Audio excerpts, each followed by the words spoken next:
Once upon a time, Mr. Bird was walking home from running some errands to prepare for his Christmas feast, when a poor English pigeon, with a tattered old scrap that could scarcely cover his neck, stopped Mr. Bird.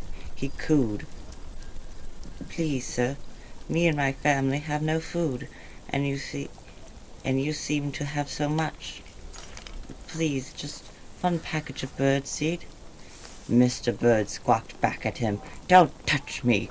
You will spoil my feathers. Besides, I bought only for me and mine.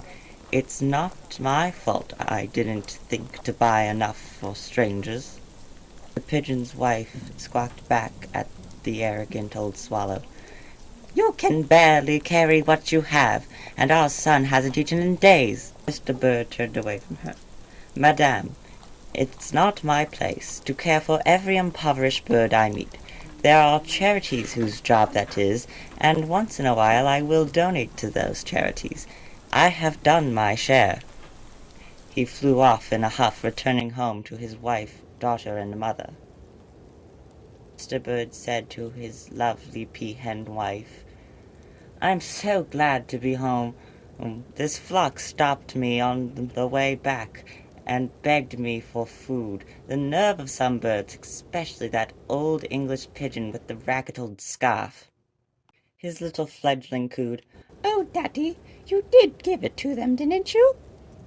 Mr. Bird smiled at his daughter and said, "Oh, my dear, it's nothing for you to worry about."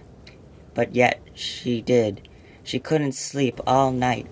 She could only think about that flock starving and dying in the cold. So she donned her coat and grabbed a box of bird seed and flew into the winter storm over the city to find the family of birds. But before she could, her wing was struck by hail. Mr. and Mrs. Bird woke up with a start and knew right away something was wrong. They ran down to her room, finding Mother Dove there already. She scolded her son. "This is what you get for being selfish. This is what you get for your unkindness to your family." He protested. "I was not unkind to my daughter." She shook her head. "No, you were unkind to your brother and sister." Mr. Bird had no brother, nor even a sister. He was quite confused and puzzled by this riddle. "But, Mother, you have no other children." Mrs. Bird agreed with him. "Your mother is certainly a strange being, quite a loon," she whispered. Mother Dove was very disappointed in her son's ignorance. "All birds have feathers, and birds of a feather flock together." Mr. Bird knew exactly what she meant.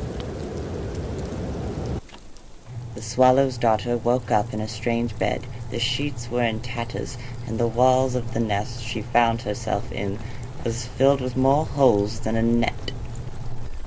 She heard the voice of a raven. "Oh, thank the good Lord you're up. We were worried you would catch your death of cold out there."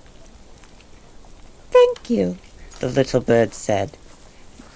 "Don't thank me. My son is the one who saved you," the raven said. "You gave me quite a start when you fell through the flower box, bounced off the street lamp, and hit a shop sign on your way to the sidewalk." Her eyes adjusted to the light of the fireplace, and she could now see the family that saved her, and she saw the old English pigeon with the ragged old scarf. She pulled out the box of seed.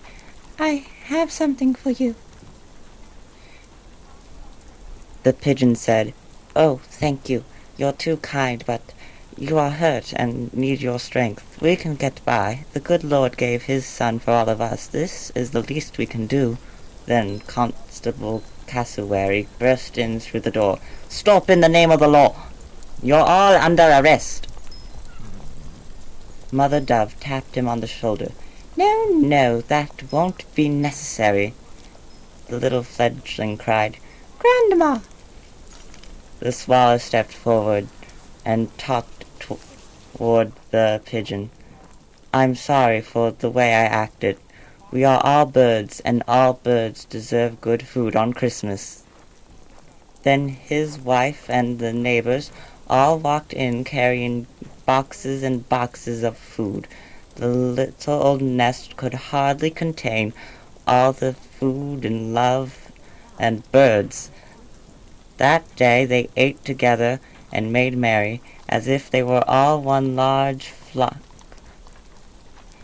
They all sung and played games and had a grand old time. I found a Christmas song tonight, I taught it to the birds. They sing to you of love so bright, a song that needs no words.